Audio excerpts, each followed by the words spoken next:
Top 9 films za ku je ku kalla a wannan satin. Na farko shine reshen bincike. Reshen bincike masifar kyau kuma algaita film ne. Algaita bai taɓa fassara min sabon film din da na jara ɗinsa ba sai wannan. Ku je ku kalle sai masifar kyau. Ana kashe-kashe na renin waye wanda kana ji kana gani jarumi babu yanda za ka yi dole sai boss din ya aikatar da abin da yake so. Film din yayi masifar kyau. Sai kuma Django kai.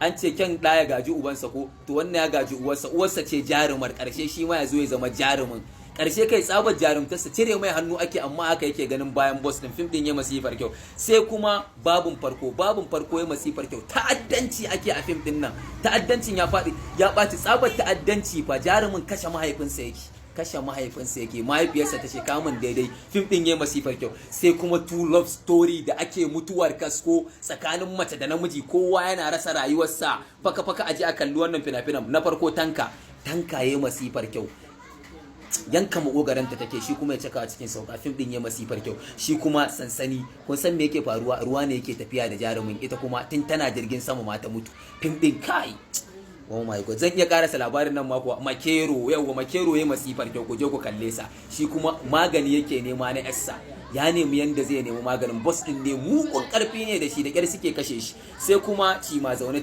shi kuma mahaifin matan ne baya kaunar mijin kwata saboda shi dan talakawa ne ita kuma yarsa jinin masu kuɗi ce. Film din yayi masifar kyau ku je ku kalla. Sai kuma Rodi yayi masifar kyau. Rodi yayi kyau sosai ku je ku kalli Rodi ci gaban daren mutuwa ne kuma daren mutuwa yayi kyau wancan satin na baku shi wannan to na binsa ne. Sai kuma bazata shi kuma cartoon film ne kuma na faɗa ne ko ba ka kallon cartoon film sai wannan film din yama sai dai in ba za ka kalla ba. Nagode aje a kalli fina-finai.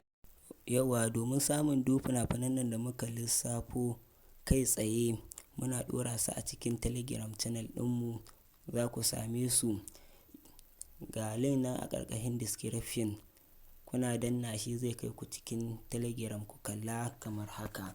Da farko dai za ka danna wannan alamar tamo a nan kenan idan ka danna ta wannan kenan idan ka danna ta kamar haka za ka ga link ɗin nan wannan kana danna shi kamar haka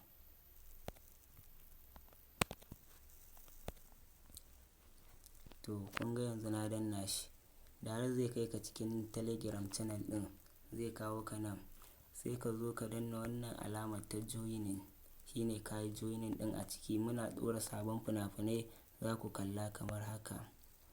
In ka danna zai nuna ma haka shikenan kai joining sannan ga fina-finan nan kamar haka gasu nan da yawa in downloading za ka yi in a ciki za ka kalla normal ne kamar dai haka. Mahaifinta ne baya da lafiya yake da kansa shi yasa bata da kuɗi da yawa don haka ragi za a yi mata. Idan muna yin irin wannan rage mu kuma shine idan kun ji daɗin wannan bidiyon ku danna mana like ku danna alamar subscribe sannan ku share yan uwa kowa su amfana a zo a sha kodinmu da fina-finai lafiya. Mun gode.